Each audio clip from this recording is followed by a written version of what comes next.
ఫలదీపిక భావ విచారణ 2 లగ్నాదిభా త్రిపురంధ్రరిప్పే పాపగ్రహాస్తద్భవనాదినాశం సౌమ్యస్తు అత్యంత ఫలప్రదా స్యుః భావాదికానాం ఫలమేవ మాహుః. మనం లగ్నం నుంచి కానీ మనం ఏ భావాన్ని ఇప్పుడు ప్రస్తావన చేసుకుంటున్నామో ఆ భావం సంబంధించిన కానీ షష్టాష్టమ ఏ స్థానాల్లో కనుక పాపులు ఉంటే భావ నిర్వీర్యం జరుగుతోంది అనేటువంటి అంశాన్ని ప్రస్తావన చేసుకొచ్చాడు. ఆ స్థానాల్లో ఉండడం మూలంగా అవి మంచి ఫలితాన్ని ఇవ్వలేకపోతున్నాయి అనేటువంటి అంశాన్ని ప్రస్తావన చేసుకుంటూ యద్భావనాథో రిపురంధరిప్పే దుస్థానపో యద్భవనస్థితో వా తద్భావనాశం కథయంతి తజ్ఞాః శుభేక్షతే తద్భవసస్య సౌఖ్యం. భావాధిపతి షష్టాష్ట వ్యాధుల్లో కనుక ఉంటే ఆ భావంలో షష్టాష్ట వ్యాధిపతులు ఉన్న ఆ భావనాశం జరుగుతుంది, అనగా నిర్వీర్యం అవుతుంది. కాబట్టి అట్టి స్థితి యందు భావాన్ని శుభవీక్షణ ఉన్నప్పటికీ కూడా భావం శుభప్రదం ఉంటుంది. కళామృతంలో మనం చెప్పుకున్న మాట ఇదే. ఏం చెప్పుకున్నాం కళామృతంలో? రిప్ఫాష్టారిగతస్య రాశిరస్తద్భేషయోగదృష్టభం భ్రష్టం స్యాత్. ఆ 6, 8, 12 స్థానాలు మీకు ఏదైతే అనుకుంటున్నారో అవి చాలా డేంజర్ రాబాయ్, అవి ఎప్పటికైనా ప్రమాదాన్ని సూచిస్తూ ఉంటాయి. కాబట్టి ఆ 6, 8, 12 స్థానాధిపతులు కనుక ఎప్పుడు ఏ భావంలో అయినా సరే ఉన్నా వాళ్ళు ఆ భావాలని చూస్తున్నా ఆ భావాలను పాడు చేసే అవకాశాలు ఉంటాయి. కాబట్టి ఆ 6, 8, 12 స్థానాల యొక్క సంబంధమైనటువంటి అంశాల్లో బహు జాగ్రత్తలు తీసుకుంటూ ముందుకు వెళ్లాల్సిన అవసరాలు ఉన్నాయని చెప్పేసి అంశాన్ని ప్రస్తావన చేశాడు. ఇక్కడ అదే మాటని ఈయన మళ్ళీ సూత్రాలు మోడల్ మార్చి చెప్పుకుని వచ్చాడు. ఎన్ని చెప్పినా మనం మొదటి నుంచి చెప్పుకున్నటువంటి ఈ రిప్ఫాష్టారిగతస్య రాశిరస్తద్భేషయోగదృష్టభం భ్రష్టం స్యాత్ అనేటువంటి అంశం ఏదైతే ఉందో ఆ 6, 8, 12 స్థానాల్లో గ్రహాలు పడడం అనేది ముహూర్త శాస్త్రానికి దోషమే, ప్రశ్నశాస్త్రానికి దోషమే, జ్యోతిష భాగానికి దోషమే.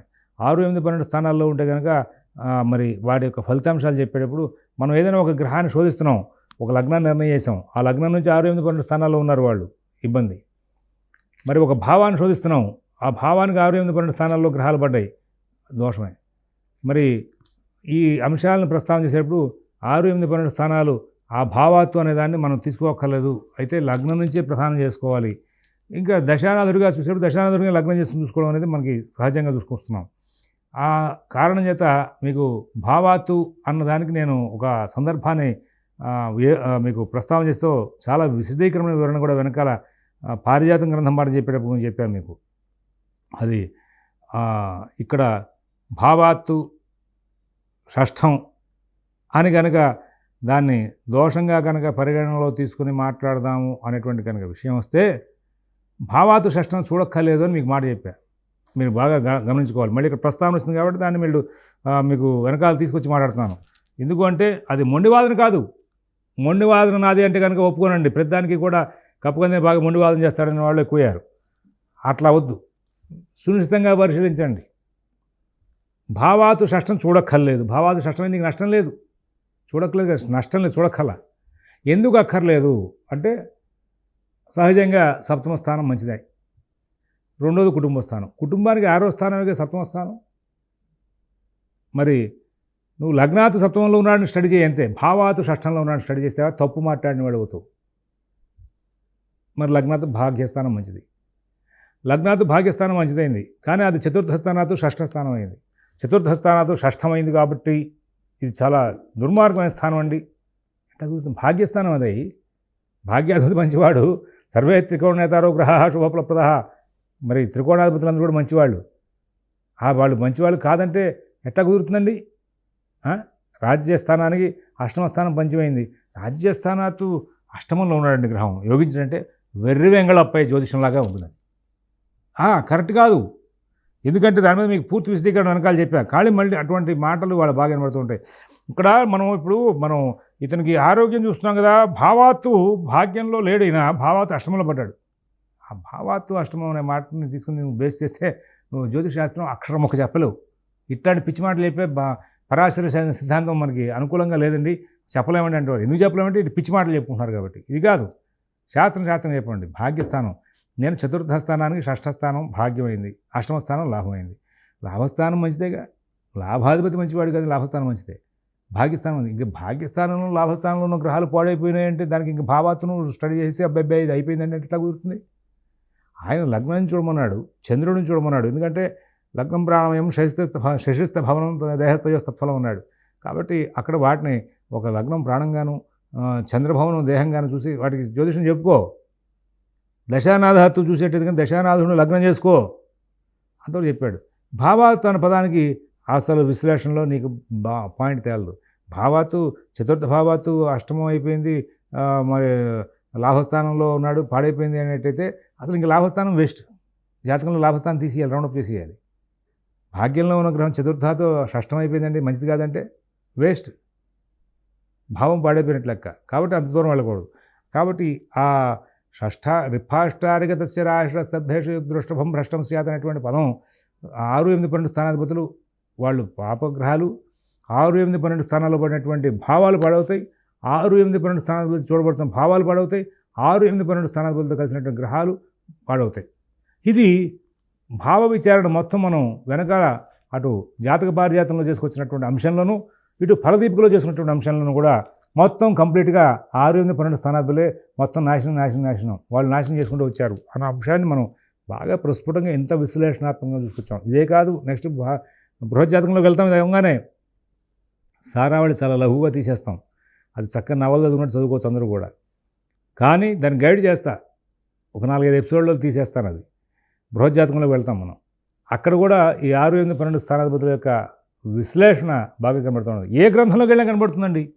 వాళ్ళు అంతే, వాళ్ళ లక్షణం అది. వలన దాన్ని మనం 6, 8, 12 స్థానాలని ఆ విధంగానే మనం స్టడీ చేసుకుంటూ వెళ్ళాలి.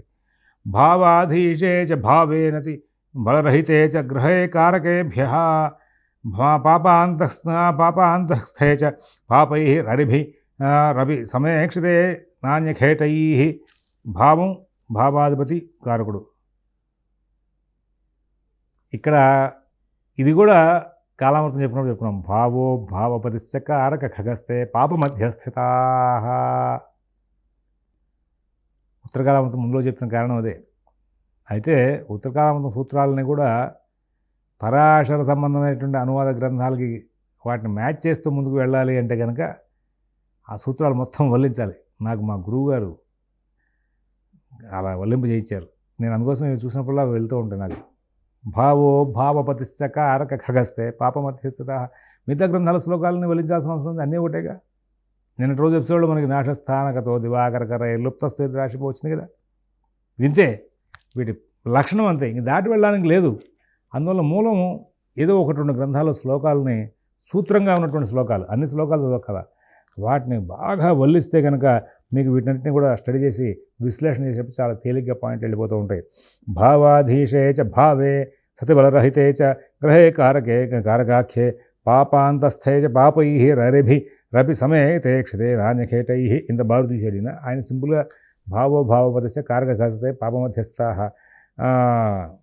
పాపై అన్వభిరీక్షితాశ్చ వివలయ షష్ఠాక్షరిపాదిప అంటూ దాన్ని ఇంకా బాగా విశ్లేషణ చేశాడు. అందులో భావం భావాధిపతి భావకారకుడు ఈ ముగ్గురు కూడా బలరహితులు కనుక అయితే, లేకపోతే పాపకర్తరలో ఉంటే, పాపగ్రహాలంటే ముందు కనుక ఒక గ్రహం గురించి స్టడీ చేస్తున్నాం, ఆ గ్రహానికి ముందు కనుక పాపగ్రహాలు కనుక ఉంటే ఆ గ్రహం పనిచేయదు, దాన్ని కర్తర అంటారు. అలాగే కర్తర అన్నప్పుడు ఇంకొక చిన్న విశ్లేషణ తీసుకోవాలి. ముందున్న గ్రహం వక్రించి ఉండాలి, వెనకాలన్న గ్రహం రుజు మార్గంలో ఉండాలి. పాప వీక్షణలో ఉన్న పాపగ్రహాలతో కలిసిన శుభగ్రహ వీక్షణ లేకపోయినా ఆ భావం నుంచి కానీ ఆ భావాధిపతి నుంచి కానీ చతుర్థాష్టమ రాశుల్లో 5వ 9వ రాశుల్లో కానీ పాపులు ఉన్న ఇట్టి పరిణామంలో 2 లేక 3 విషయాల్లో ఆ భావం సిద్ధించగా భావం అంతా కూడా నాశనం అవుతుంది అని చెప్పుకుంటూ వచ్చాడు. ఇక్కడ పారిజాతంలో కొన్ని సందర్భాల్లో మీకు ఒక మాట చెప్పుకుంటూ వచ్చాను.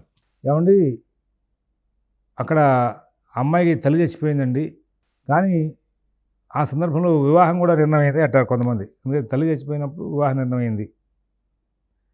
సరే, తల్లి చచ్చిపోయింది, పిల్లకి పెళ్లి చేస్తే కన్యాదాన ఫలదోషం చేస్తారు మనకి ఆచారంలో. సరే, ఆ ఆచారం పక్క పెట్టడం జనరల్గా సంవత్సరంలోపు పిల్లకి పెళ్లి చేశారు. ఆ పిల్లకి తల్లి చచ్చిపోయిన సంవత్సరంలోపు పెళ్లి చేశారు. చతుర్థ స్థానానికి అధిపతి శుక్రుడై ఉన్నాడు. ఏమిటి, ఎట్లా విశ్లేషణ చేయాలి అన్నప్పుడు మీకు చెప్పొచ్చా, చతుర్థ స్థానంలో మాతృస్థానం ఉంది, చతుర్థ స్థానంలో వాహన స్థానం ఉంది, చతుర్థ స్థానంలో సుఖస్థానం ఉంది, చతుర్థ స్థానంలో మరి విద్యాస్థానం ఉంది. నువ్వు చతుర్థ స్థానాన్ని విశ్లేషణ చేసుకుంటూ వెళ్ళినప్పుడు చతుర్థ స్థానంలో విశ్లేషణలో విద్యాస్థానంగా విశ్లేషణ చేస్తావా? చతుర్థాన్ని చూసి కారకుడైనటువంటి గురువును కూడా చూడాలి. ఈయన భావోపతిశ్చ కారక ఖగస్థే పాప మధ్యస్థ అని ఎందుకన్నాడు? భావాధీశేచ భావేశ బలరహితేచ గ్రహే కారకాఖే అంటే ఇక్కడ ఉత్తినే తెలివి తక్కువడే ఏదో మధ్యాహ్నం భోజనం తాపిగా కూర్చొని రాసిన శ్లోకాలు కావి.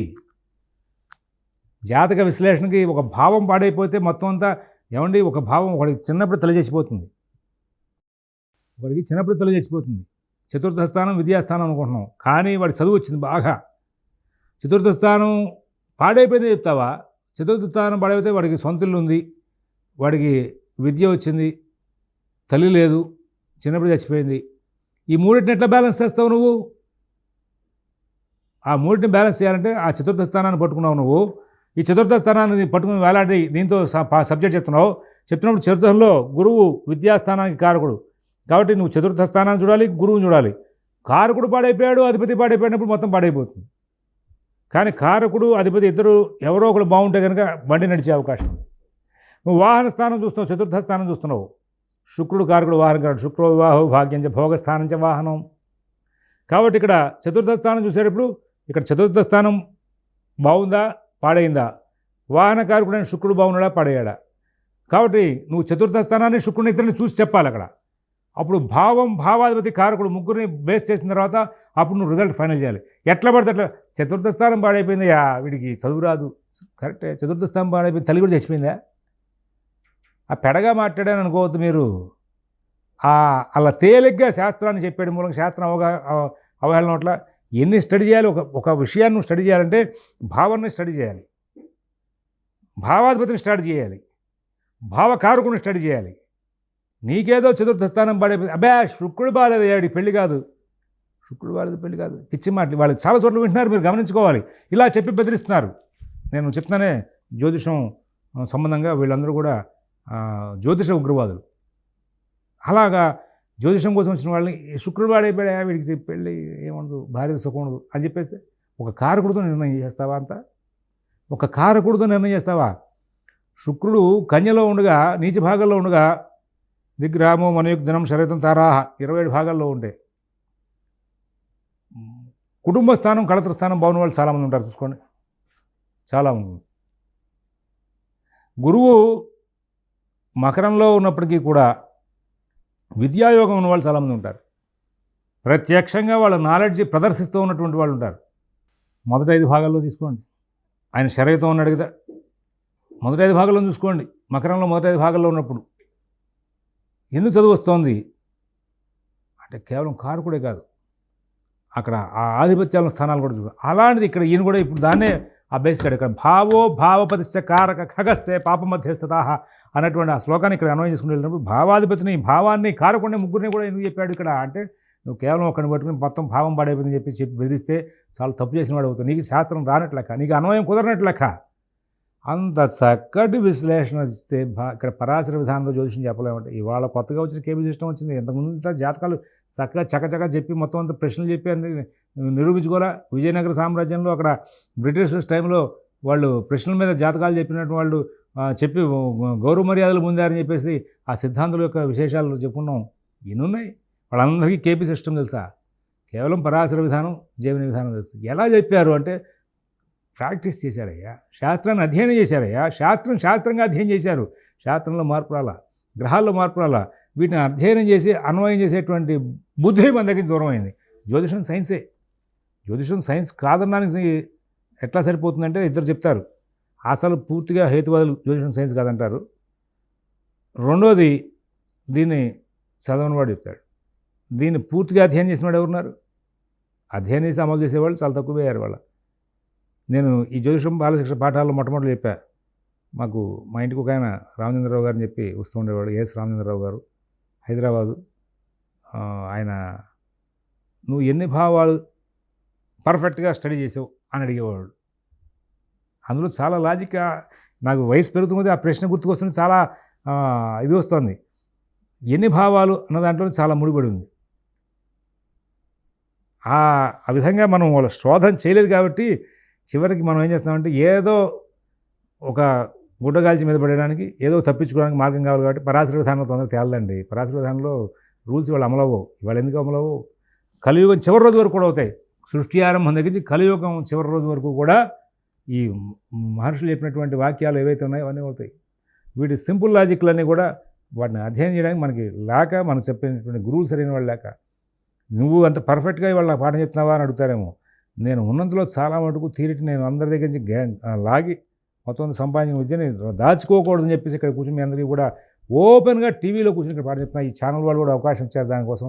వీళ్ళు చాలా గొప్ప ధార్మికమైన బుద్ధి అవకాశం ఇచ్చారు కాబట్టి సద్వినియోగం చేయాలని చెప్పి శాస్త్రమైన విషయాలని శాస్త్రీయంగా చెప్పుకుంటూ వస్తున్నాను. అలా అందులో భాగంగా ఇక్కడ మీరు ఒకటి గమనించుకోవాలి. పాపకర్తల్లో ఉన్న పాపగ్రహాలతో కలిసి ఉన్న వీక్షణ చూసిన ఆ భావ ప్రతిష్ట కారక ఆ 3 గ్రహాలు కూడా ఎవరైతే ఇట్లా ఉంటారో ఆ సందర్భాల్లో భాగంగా భావాలు పాడే అవకాశం ఉంది అనేటువంటి అంశాన్ని ప్రస్తావన తీసుకొచ్చాడు. ఇక దీని మీద మరికొన్ని అంశాలని రేపటి రోజున ప్రస్తావన చేద్దాం. స్వస్తి.